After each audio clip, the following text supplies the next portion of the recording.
Hey, what's going on, guys? Justin Williams back at you with another episode of Flint Knapping 101, where we're sharing tips and tricks. First episode was telling a little bit about my background and research, and on this episode we're going to be talking about rocks and helping you get an idea and understanding. Now, once again, I'm not an expert by any means. I struggle with memory loss due to brain surgery, but I definitely want to take you guys and show you some of my favorite rocks, and then also give you a little bit of breakdown of different aspects to them. So once again, got all kinds of goodies, so stick with me.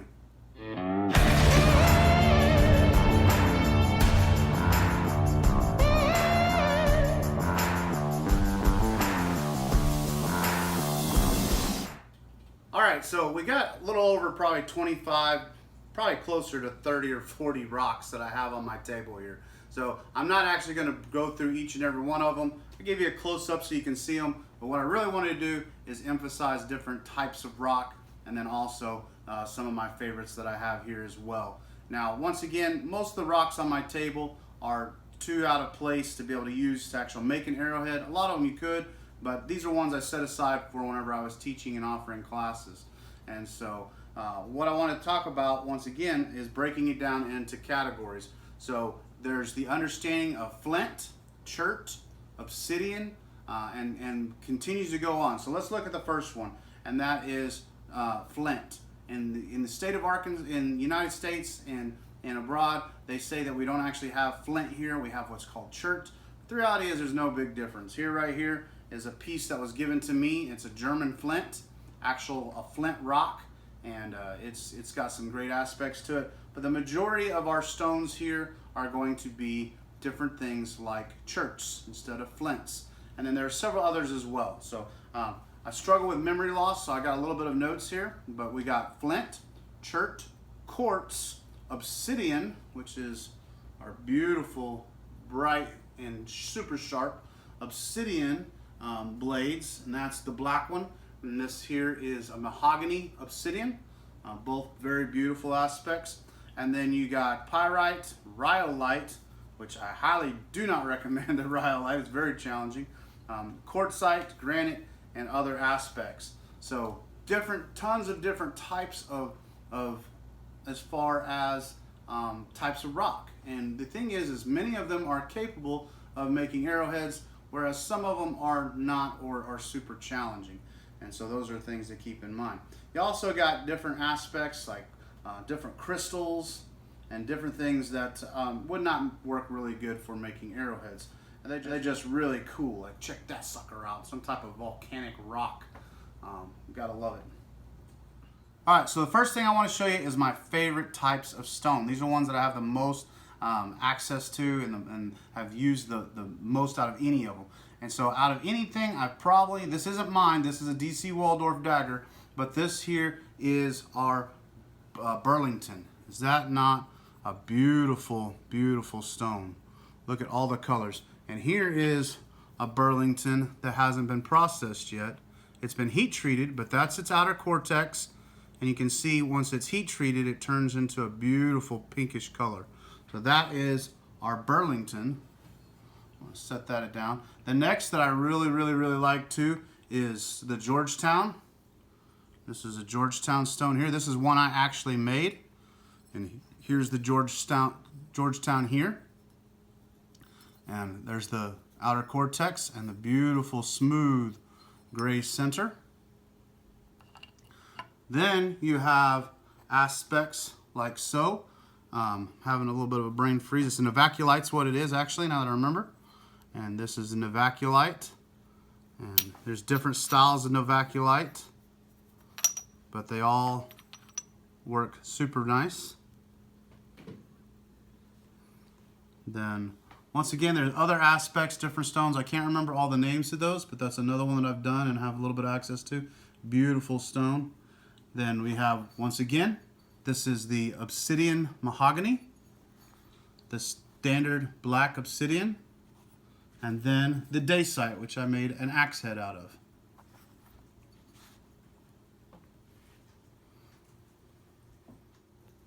So we've already talked about Burlington. The cool thing about Burlington is it is a local to the Ozarks where I'm from.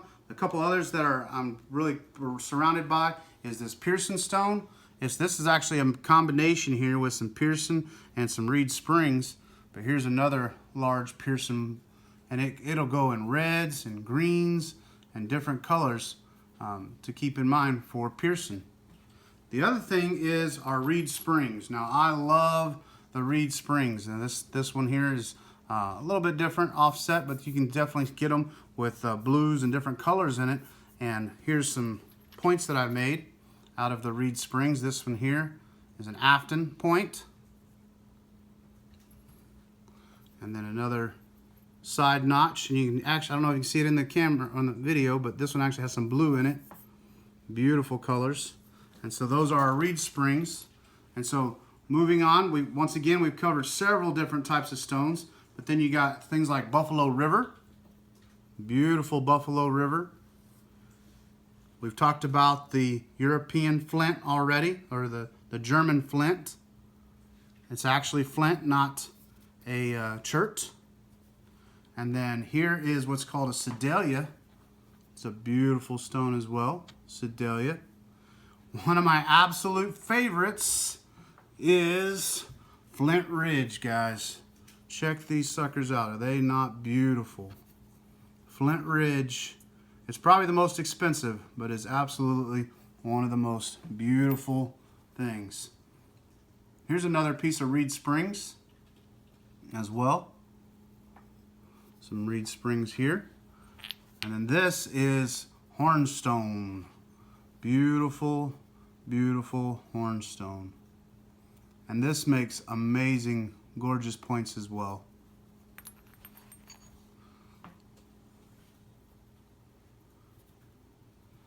Here's this one here is Pertinalis. Beautiful piece of Pertinalis right here. Both of these are. And the biggest thing you're looking for is smoothness. When you touch these stones and you begin to process them out, you want to make sure they're super smooth on the inside. As you can see throughout the rest of the table are several different types of other stones that are all beautiful. They're different aspects and are a little more unique to your regions and your areas. But once again, there's just all kinds of beautiful things when it comes to stones.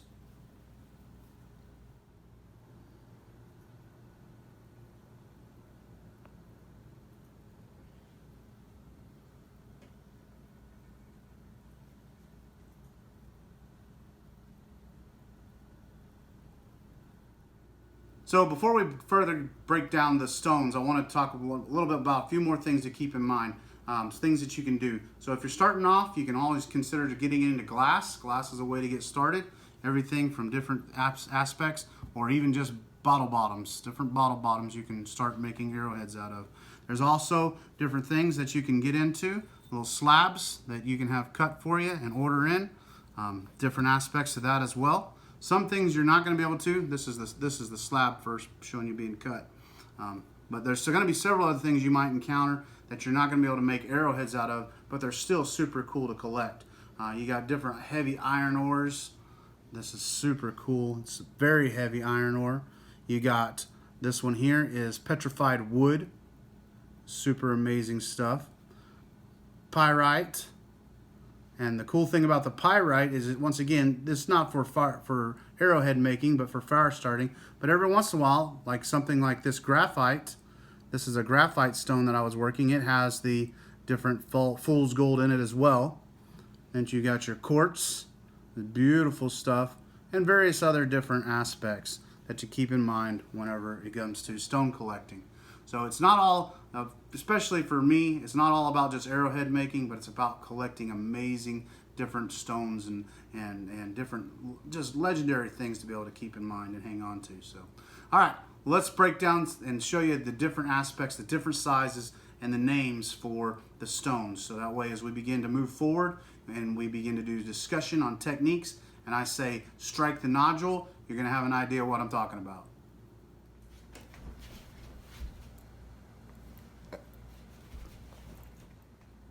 So check out these awesome rocks. I'm going to be breaking down the Burlington rock today. This is one that we have abundant in our area. And what I want to do is begin to break it down into the different aspects, the sizes and the shapes. And now certain people have their own specific name they call them, and they have their particular way. But I'm just going to give you a general overview of the different terms and topics for each of the stones.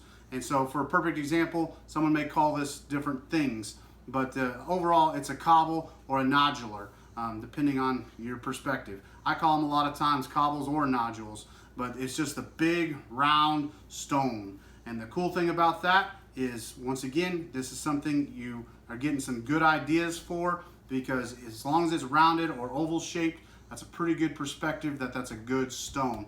And that's when you're going to pop it open and be able to check it out. Now, that's particular because there's a lot of times when you get into processing this stone, you can get into it and it turns out that it's super coarse, it's not smooth, and it may have different crystals and different aspects in it as well, which is still beautiful to hang on to. But being a, here's the cortex on the outside. The cortex is the coating. So we talked about nodule, and then this is just going to be part of a spall with a cortex. And once again, this is one you're probably not going to be able to get any arrowheads out of, but still a beautiful piece to keep in mind. Then the cool thing too is whenever you got rocks like this nodule, every once in a while it'll have little pockets. You can see inside of it, pretty cool. And this here is another amazing, awesome stone. On one of these days, I'd love to be able to process it out. Here's another one where whenever I got it, I struck it, and this took out a concavity. And this here is a half a nodule, or some people start to break it down as well, a half nodule. And here is another small nodule. This is a little one, and you're probably not going to get any really good stone out of it, but it's something you can still practice and check out. But this is a small nodule, and that's when you start getting into spalls. Spalls are the pieces that you strike off of and determine if it's going to be worth flint knapping. And this is amazing, amazing stone. Super smooth, no funky textures or grain, just nice and beautiful and smooth. This is one I actually heat treated as well, so it's got great potential. So that's, and once again, this outer area is our cortex and inner stone. And a lot of times too, from there you can go from your nodules to your spalls, then to your flakes.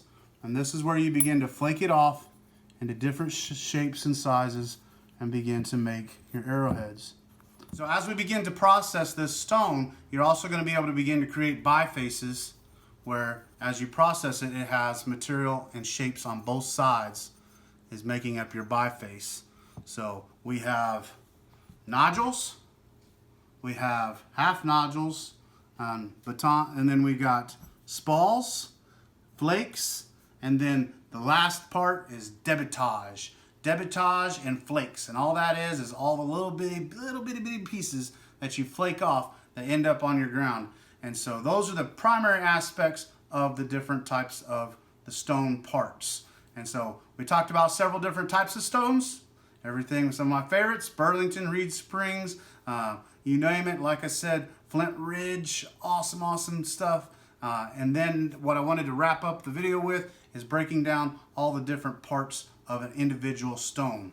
Nodule, and then you got your spalls, you got your flakes, you got your all kinds of aspects to flint knapping. So guys, make sure you get outdoors, get you some rocks, and put them to work. And definitely, once again, stick with me, because on the next video, we're going to be talking once again about safety. We're going to be talking about techniques. And so several different videos coming soon. So stick with me.